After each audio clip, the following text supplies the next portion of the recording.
నమస్కారం VS9 news కి స్వాగతం. హెడ్లైన్స్ చూద్దాం.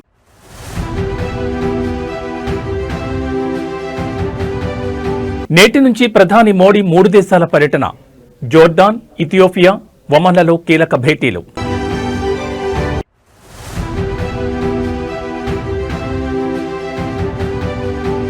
గన్నవరంలో టీడీపీ వర్సెస్ వైసీపీ. మాజీ ఎమ్మెల్యే వల్లభనేని కలిశారనే అక్కసుతో దాడి.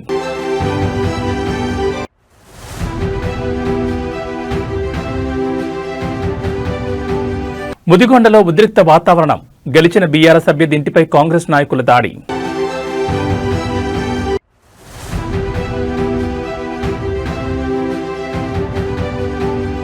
ఇండిగో సంక్షోభంపై జోక్యానికి సుప్రీం నిరాకరణ. ఇప్పటికే ఢిల్లీ హైకోర్టులో విచారణ జరుగుతోందని వెల్లడి.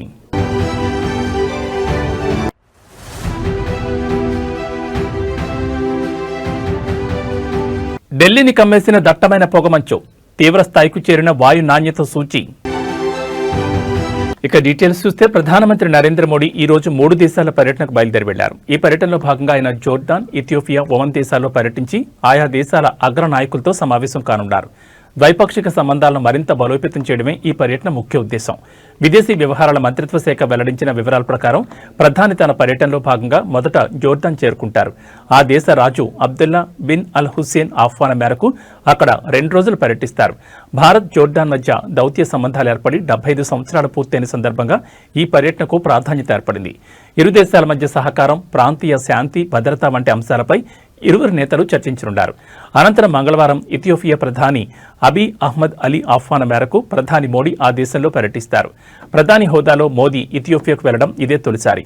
ఈ పర్యటనలో ఇరు దేశాల మధ్య మైత్రి, సహకారాన్ని మరింత ముందుకు తీసుకెళ్లే అంశాలపై చర్చిస్తారు. చివరిగా డిసెంబర్ 17, 18 తేదీల్లో ప్రధాని ఒమన్లో పర్యటిస్తారు. ఒమన్ సుల్తాన్ హైదర్ బిన్ తారిక్ ఆహ్వానం మేరకు అక్కడికి వెళ్లనున్నారు. ఇరు దేశాల మధ్య దౌత్య సంబంధాలు ఏర్పడి 70 ఏళ్లు పూర్తవుతున్న నేపథ్యంలో ఈ పర్యటన జరగనుంది. వాణిజ్యం, పెట్టుబడులు, రక్షణ, ఇంధనం, భద్రత వంటి పలు రంగాల్లో వ్యూహాత్మక భాగస్వామ్యాన్ని సమీక్షించడమే లక్ష్యంగా ఈ పర్యటన సాగనుంది.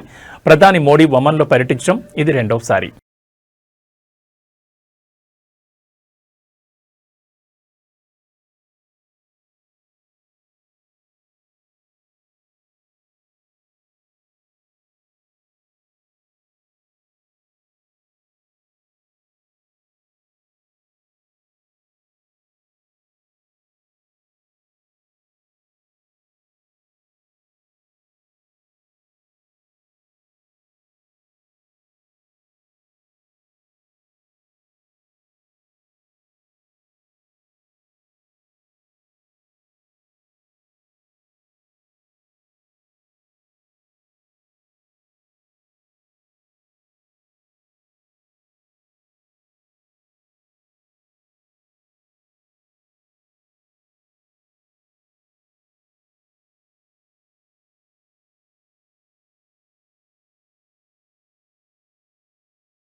ఇండిగో ఎయిర్లైన్స్లో ఇటీవల నెలకొన్న తీవ్ర అంతరాయాలు, విమానాల రద్దుపై దాఖలైన ప్రజా ప్రయోజన వ్యాజ్యాన్ని విచారించేందుకు సుప్రీంకోర్టు ఇవాళ నిరాకరించింది.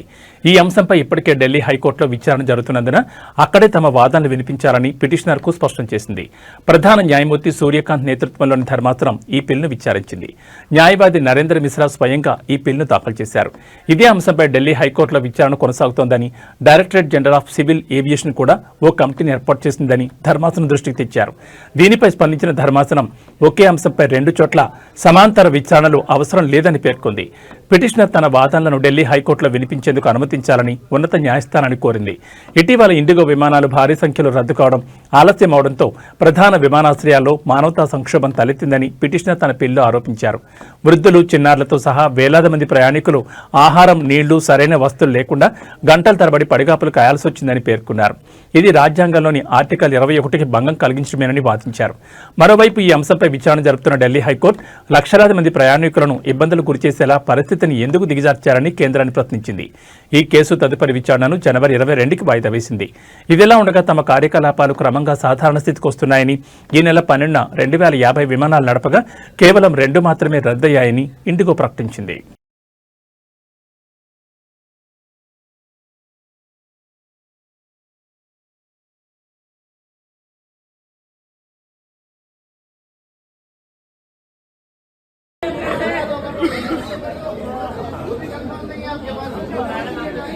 अगर ये जवाब नहीं दे पा रहे तो इंडिया लेवल तो होंगे ना, इंडिया लेवल तक होंगे ना।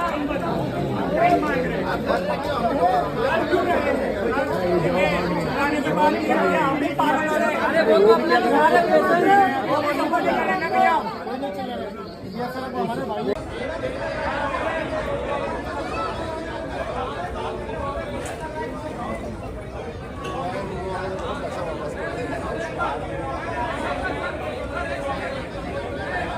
कम मदद जैसे अपने भाई को पंजाब को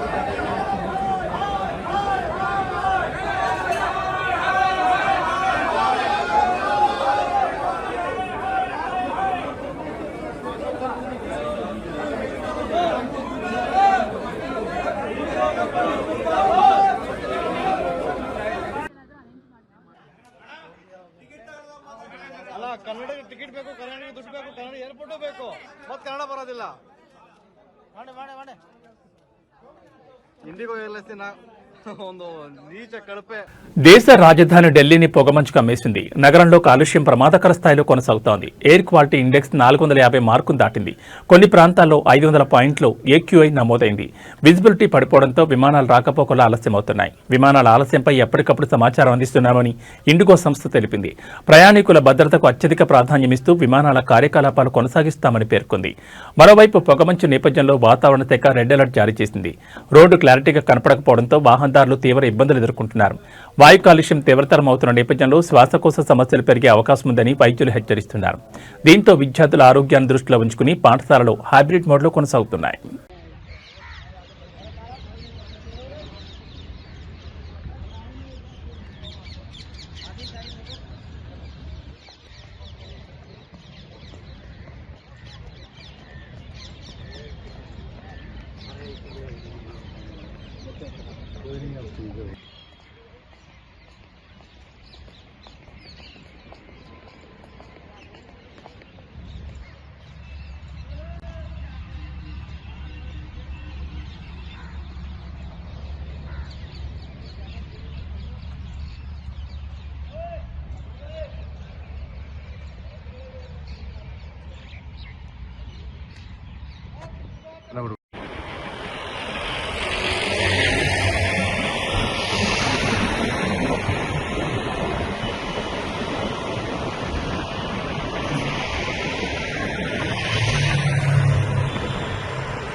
ఖమ్మం జిల్లా ముదిగొండ డిప్యూటీ ముఖ్యమంత్రి బట్టి విక్రమార్క నియోజకవర్గంలో పంచాయతీ ఎన్నికల ఫలితాలు అనంతరం రాజకీయ ఉద్రిక్త పరిస్థితులు చోటు చేసుకున్నాయి. ముదిగొండ మండలం లక్ష్మీపురం గ్రామంలో ఎన్నికల్లో ఓటమిని జీర్ణించుకోలేని స్థానిక కాంగ్రెస్ నాయకులు గెలిచిన బీఆర్ఎస్ సర్పంచ్ అభ్యర్థి ఇంటిపై దౌర్జన్యానికి పాల్పడ్డారు. లక్ష్మీపురం గ్రామంలో జరిగిన 2వ విడత పంచాయతీ ఎన్నికల్లో బీఆర్ఎస్ పార్టీ తరఫున సలీమా సర్పంచ్గా గెలుపొందారు. ఈ విజయాన్ని జీర్ణించుకోలేని ఓడిపోయిన కాంగ్రెస్ సర్పంచ్ అభ్యర్థి అనుచరులు స్థానిక కాంగ్రెస్ నాయకుల ఆధ్వర్యంలో దౌర్జన్యానికి దిగారు. సలీమా ఇంటిపై కర్రలు రాళ్లతో దాడికి పాల్పడడంతో గ్రామంలో తీవ్ర ఉద్రిక్త పరిస్థితులు నెలకొన్నాయి. ఈ దాడి నేపథ్యంలో ఇరు వర్గాల మధ్య తోపులాట, ఘర్షణ వాతావరణం ఏర్పడింది. దాడి ఉద్రిక్త పరిస్థితుల సమాచారం అందుకున్న పోలీసులు వెంటనే లక్ష్మీపురం గ్రామానికి చేరుకున్నారు. పరిస్థితిని అదుపులోకి తీసుకురావడానికి ప్రయత్నించి ఇరు వర్గాలను చెదరగొట్టారు. పోలీసులు రంగంలోకి దిగడంతో పరిస్థితి కొంత శాంతించింది.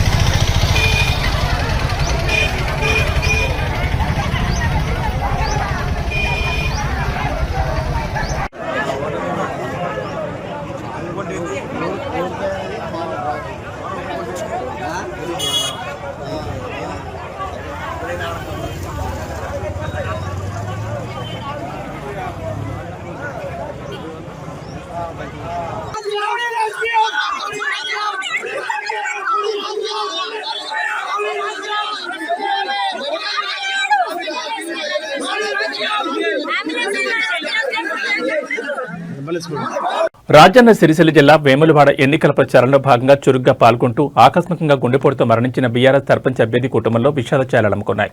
ఈ నేపథ్యంలో బీఆర్ఎస్ వర్కింగ్ కేటీఆర్ ఆ కుటుంబాన్ని పరామర్శించి వారికి ధైర్యం చెప్పారు. వేములవాడ అర్బన్ మండలం చింతల్టానా గ్రామంలో సర్పంచ్ అభ్యర్థిగా బీఆర్ఎస్ పార్టీ తరఫున పోటీ చేస్తున్న మురళి ఎన్నికల ప్రచారాన్ని నిర్వహిస్తున్న సమయంలో గుండెపోటు గురై దురదృష్టవశాత్తు మరణించారు. ఎన్నికల వేళ ఈ ఘటన స్థానికంగా తీవ్ర దిగ్భ్రాంతిని కలిగించింది. ఈ విషయం తెలుసుకున్న కేటీఆర్ వెంటనే చింతల్టానా గ్రామంలోని మురళి ఇంటికి చేరుకున్నారు. దివంగత అభ్యర్థి మురళి చిత్రపటానికి నివాళులర్పించి వారి కుటుంబ సభ్యులను పరామర్శించారు. ఈ సందర్భంగా కేటీఆర్ మాట్లాడుతూ మురళి మరణం పార్టీకి స్థానిక నాయకత్వానికి తీరని లోటన్నారు. ఆయన కుటుంబానికి అన్ని విధాలుగా అండగా ఉంటామని ఆదుకుంటామని హామీ ఇస్తున్నారన్నారు. బీఆర్ఎస్ పార్టీ ఎల్లప్పుడూ వారి వెంటే ఉంటుందని భరోసా ఇచ్చారు. లక్షలు పోసి ఖర్చు పెట్టి కింద పడి మీద పడి కాలు పట్టుకుంటే గెలుస్తాం. ఎంత ప్రేమని చెప్పి మీ నాయన నాకు గొప్ప వారసత్వం ఇచ్చిపోయింది. మీకు నాకు తండ్రులు తాతలు ఇచ్చేటి గదే గొప్ప పేరు వారసత్వం. మేము మిగతా వాటికి మేము ఉన్నాం అందరం. నీ చదువు నీ ఉద్యోగం రెండు నా బాధ్యత. లక్ష్మణ నాది మా ఇద్దరు బాధ్యత. ఎంత first year second year third year no problem. ఒకవేళ తను ఇన్ఫార్మెన్స్ చదువుతామంటే చదువుతాను. లేదు బిడ్డ లేదు నేను జాబ్ చేస్తా నాకు ఎందుకు అనుకుంటే జాబ్ నేను పెట్టిస్తాను. హైదరాబాద్ శంషాబాద్ అంతర్జాతీయ విమానాశ్రయంలో ఇండిగో కారణంగా పలువురు ప్రయాణికులు తీవ్ర ఇబ్బందులు అసౌకర్యాన్ని ఎదుర్కొన్నారు. టికెట్లు ఉన్నప్పటికీ సమయం మించిపోయిందని చెప్పి విమానం ఎక్కేందుకు సిబ్బంది అనుమతించకపోవడంతో ప్రయాణికులు ఆగ్రహం వ్యక్తం చేశారు. టికెట్లు తీసుకుని తమ విమానం ఎక్కేందుకు బోర్డింగ్ లైన్లో నిల్చున్న ప్రయాణికులను ఇండిగో సిబ్బంది అకస్మాత్తుగా అడ్డుకున్నారు. బోర్డింగ్ సమయం అయిపోయింది అంటూ వారిని విమానంలోకి అనుమతించలేదు. దీంతో తీవ్ర గందరగోళం నెలకొంది. టికెట్ తీసుకున్నాక సమయం లేదంటూ గేట్ క్లోజ్ చేయడం ఏంటని ఈ విషయంలో ఇండిగో సిబ్బందిని బాధితులు తీవ్రంగా వాగ్వాదానికి దిగారు. కొంతమంది ప్రయాణికులు ముఖ్యమైన పనులు ఉండడం వల్ల తాము ఆలస్యం చేయలేమని మొరపెట్టుకున్నా ఫలితం లేకుండా పోయింది. ప్రయాణికుల ఆందోళన పట్ల ఇండిగో సిబ్బంది చూపించిన నిర్లక్ష్యం మరింత ఆగ్రహం తెప్పించింది. మేమేమీ చేయలేం, ఇది మా చేతుల్లో లేదు, కావాలంటే మీరు ఉన్నతాధికారులతో మాట్లాడుకోవచ్చు అంటూ చాలా తేలిగ్గా సమాధానం చెప్పినట్లు బాధిత ప్రయాణికులు తెలిపారు.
వికారాబాద్ జిల్లా నవాపేట్ స్థానిక సంస్థల ఎన్నికల్లో అనూహ్య ఫలితాలు వస్తున్నాయి. వికారాబాద్ జిల్లా నవాపేట్ మండలం పరిధిలోని ఎమ్మెల్యే కాళీ యాదయ్య సొంత గ్రామమైన చెంచల్పేటలో కాంగ్రెస్ పార్టీకి గట్టి ఎదురుదెబ్బ తగిలింది.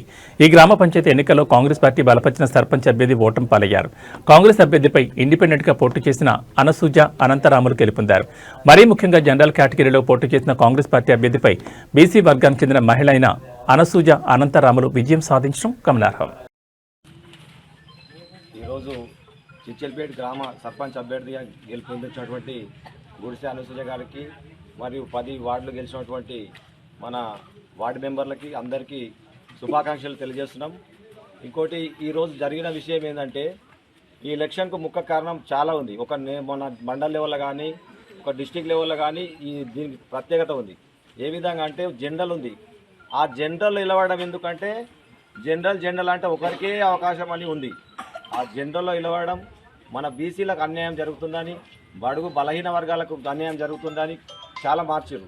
ఆ మార్చిన దానికి ఏముందంటే గవర్నమెంట్ స్లోగన్ గిన బీసీలకు చేస్తాం 42% తర్వాత మాకు రాజ్యాంగ ప్రకారం రావడం వచ్చే 23% తగ్గించి మా బీసీ రిజర్వేషన్ మొత్తము జనరల్ చేశారు. జనరల్లో బీసీని తీసుకుపోవడం అనే కాన్సెప్ట్ ఉంది. ఆ కాన్సెప్ట్కు తూట్లు వచ్చినందుకు కాబట్టి మేము ఖచ్చితంగా మేము ఇలా వాడాలి, మేము సాధించాలి. కాబట్టి సాధించాలని అందరి పట్టుదలతోని అందరి సపోర్ట్తోని బలహీన వర్గాలను తొక్కడము నేర్చుకోరు. కాబట్టి ఆ తొక్కడానికి మేము దాన్ని ప్రత్యేకంగా మొత్తం వ్యతిరేకించి స్వతంత్ర అభ్యర్థిగా నిలబడి పోటీ చేయడం జరిగింది. వాళ్ళందరి కృషితోని వాళ్ళందరి సహకారంతో ప్రతి ఒక్క సర్పంచ్ అభ్యర్థిగా కాన్సెప్ట్ తీసుకొని మనం ఖచ్చితంగా గెలిచి చూపెట్టాలని గెలిచిర్రు. అందుకే వాళ్ళందరికీ మాకు ఇంత పెద్ద విజయానికి ఇచ్చినందుకు వారందరికీ మేము ప్రత్యేక కృతజ్ఞతలు తెలియజేస్తున్నాం. నెల్లూరు మేయర్ స్రవంతి రాజీనామాను జిల్లా కలెక్టర్ హిమాంశు శుక్లా ఆమోదించారు. స్రవంతి రాజీనామా లేఖను కలెక్టర్ ఉన్నతాధికారులకు నివేదించారు. అనంతరం కలెక్టర్ ఆమోదం తెలుపుతూ నిర్ణయం తీసుకున్నారు. దీంతో ఈ నెల 18న జరగాల్సిన కార్పొరేషన్ మీటింగ్ సాధారణ సమావేశంగా మారింది. నూతన మేయర్ని ఎన్నుకునే వరకు ఇన్ఛార్జ్ మేయర్గా రూప్ కుమార్ యాదవ్ వ్యవహరిస్తారు. మేయర్ రాజీనామా ఆమోదంతో వైసీపీ నేతలు ఆశలు వదులుకున్నారు. మరోవైపు టీడీపీ నేతలు ఆచితూచి అడుగులు వేస్తున్నారు.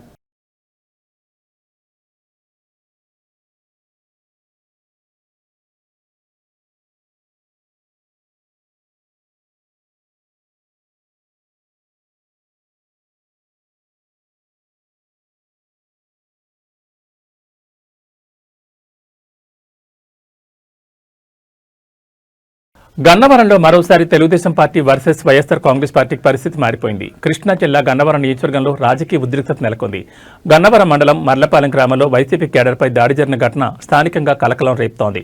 మాజీ ఎమ్మెల్యే వైసీపీ నేత వల్లభనేని వంశీని కలిశారన్న అక్కసుతో ఇద్దరు వ్యక్తులపై దాడి జరిగిందని వైసీపీ నేతలు ఆరోపిస్తున్నారు. ఈ దాడికి టీడీపీకి చెందిన వ్యక్తులే పాల్పడ్డారని వారు చెబుతున్నారు. సమాచారం మేరకు మధ్యాహ్నం సమయంలో ఒక కుటుంబాన్ని పరామర్శించేందుకు వల్లభనేని వంశీ మర్లపాలెం గ్రామానికి వెళ్లారు. ఈ సందర్భంగా అదే గ్రామానికి చెందిన ఖమ్మంపాటి శ్రీధర్, ఖమ్మంపాటి రామ్మోహన్ రావు వల్లభనేని వంశీమోహన్ కలిశారు. అయితే వంశీని కలిసిన కారణంగానే వీళ్ళిద్దరిపై కక్ష పెంచుకున్న కొందరు వ్యక్తులు హాకీ స్టిక్స్ తో దాడికి పాల్పడ్డారని వైసీపీ వర్గాలు ఆరోపిస్తున్నాయి. దాడిలో శ్రీధర్, రామ్మోహన్ రావులకు తల, చేతులకు తీవ్ర గాయాలయ్యాయి. వెంటనే వారిని పిన్నమనేని హాస్పిటల్ తరలించి చికిత్స అందిస్తున్నారు. ఈ ఘటనతో గన్నవరం నియోజకవర్గంలో రాజకీయ ఉద్రిక్త వాతావరణం నెలకొంది. ఘటనపై పూర్తి వివరాలు తెలియాల్సిండగా పోలీసులు కేసు నమోదు చేసుకుని విచారణ చేపడుతున్నారు.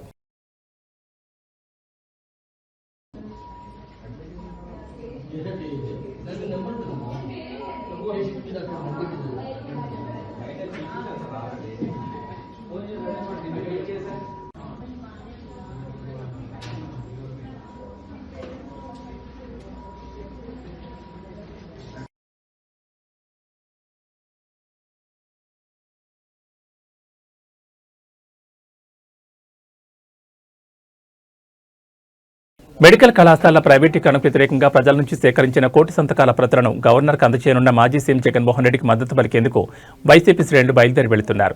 ఇందులో భాగంగా అనకాపల్లి జిల్లా పాయకరావుపేట నియోజకవర్గ పరిధిలోని వైసీపీ క్యాంపు కార్యాలయం నుంచి సుమారు 100 కార్లతో జిల్లా పార్టీ కార్యాలయం వరకు ర్యాలీ నిర్వహించారు. పాయకరావుపేట సమన్వయకర్త మాజీ ఎమ్మెల్యే కంబాల చోకుల ఆధ్వర్యంలో ఈ ర్యాలీ జరిగింది. ఈ ర్యాలీలో భారీగా వైసీపీ నేతలు, కార్యకర్తలు పాల్గొన్నారు.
విద్యుత్ పొదుపుతో భావితరాలకు భరోసా అంటూ ప్రకాశం జిల్లా ఒంగోలులో జిల్లా విద్యుత్ కార్యాలయం నుంచి కలెక్టర్ కార్యాలయం వరకు ర్యాలీ నిర్వహించి మానవహారం చేపట్టారు. అనంతరం విద్యుత్ శాఖ ఎస్సీ కట్ట వెంకటేశ్వర్లు మాట్లాడుతూ జాతీయ ఇంధన పొదుపు వారోత్సవాల్లో భాగంగా నేటి సంకల్పం రేపటి వెలుగుల సహకారమని అన్నారు.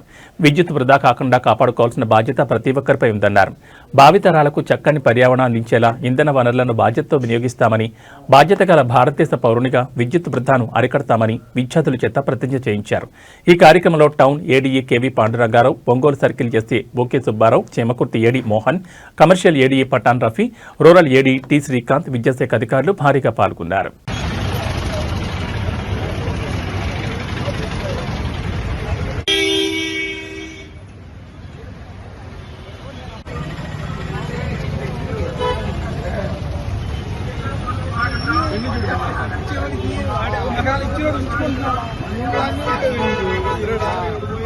ఈ పని చేస్తే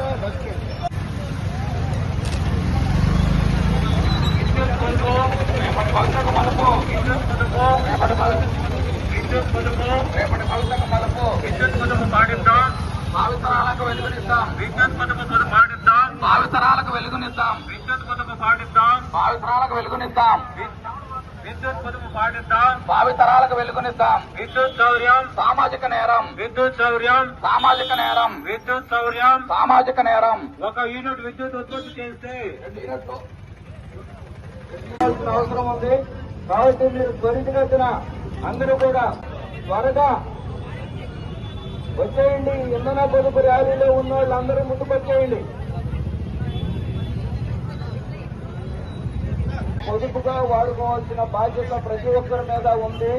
లేదంటే భావితరాలు ఆత్మసాక్షిగా జాతీయ ఇంధన పొదుపు వారోత్సవాల్లో భాగంగా డిసెంబర్ 14 నుంచి 20 వరకు ఈ సంవత్సరం ఇంధన పొదుపు వారోత్సవాలు నిర్వహించిన విధంగానే ఈ సంవత్సరం కూడా నిర్వహించడం జరుగుతూ ఉంది. ఈ వారం రోజులు వివిధ కార్యక్రమాలు, పిల్లలకి కాంపిటీషన్స్ అయితేమి, ఎలక్యూషన్స్ కానీ, ఎస్ఏ రైటింగ్ కాంపిటీషన్స్ కానీ, అలాగే మన ఈ ర్యాలీ కానీ, దీనిటన్నిటి ఉద్దేశం ఏంటంటే ప్రజల్లో విస్తృత అవగాహన కల్పించి విద్యుత్తుని పొదుపుగా వాడుకోవాలి. భావితరాలకి మనం మంచిగా విద్యుత్తుని అందించాలంటే పొదుపు ఈ రోజు నుంచే ప్రారంభించాలని, అట్లాగే కార్యాలయాల్లో కానీ, స్టూడెంట్స్ కానీ అందరూ ఎవరెవరి పరిధిలో వారు విద్యుత్తుని పొదుపుగా వాడుకోవాలని, విద్యుత్తు ఒక జాతీయ సంపద అని, దాన్ని వృధా చేయరాదని చెప్పేసి శబరిమల అయ్యప్ప స్వామి ఆలయానికి భక్తులు పోటెత్తుతున్నారు. ప్రస్తుత మండల యాత్ర సీజన్లో స్వామివారిని దర్శించుకునే యాత్రికుల సంఖ్య ఇప్పటికే 25 లక్షలు దాటింది. గత ఏడాది ఇదే సమయంతో పోలిస్తే ఇది గణనీయమైన పెరుగుదలని అధికారులు తెలిపారు. రద్దీ పెరిగినప్పటికీ పటిష్టమైన ఏర్పాట్ల కారణంగా దర్శనాలు సజావుగా సాగుతున్నాయని Sabarimala chief police coordinator ADGP S Sreejith ఇవాళ ఒక ప్రకటనలో వెల్లడించారు. గత ఏడాది ఈ సమయానికి సుమారు 21 లక్షల మంది భక్తులు రాగా ఈసారి ఆ సంఖ్య 25 లక్షలు దాటిందని ఆయన తెలిపారు. యాత్ర ప్రారంభమైన తొలి రోజుల్లో అధిక రద్దీ కనిపించినా సకాలంలో తీసుకున్న చర్యలతో పరిస్థితిని అదుపులోకి తెచ్చామన్నారు. వర్చువల్ క్యూ పాసులలో కేటాయించిన తేదీల్లో కాకుండా వేరే రోజుల్లో భక్తులు రావడమే ప్రాథమికంగా రద్దీకి కారణమని ఆయన స్పష్టం చేశారు.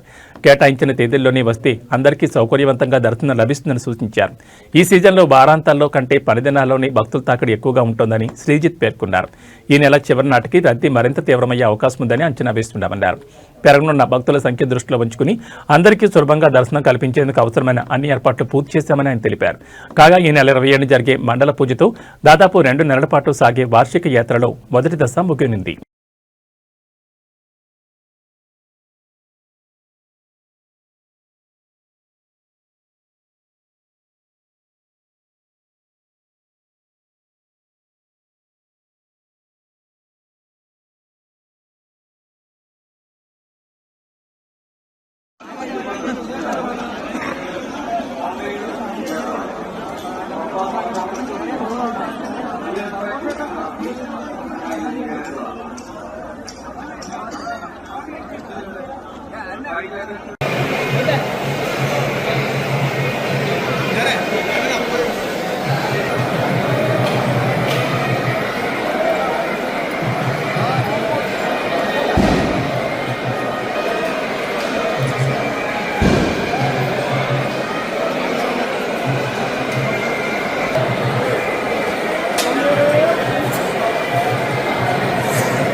ఇవి ఈ బులెటిన్ విశేషాలు. మరో బులెటిన్లో మళ్ళీ కలుసుకుందాం.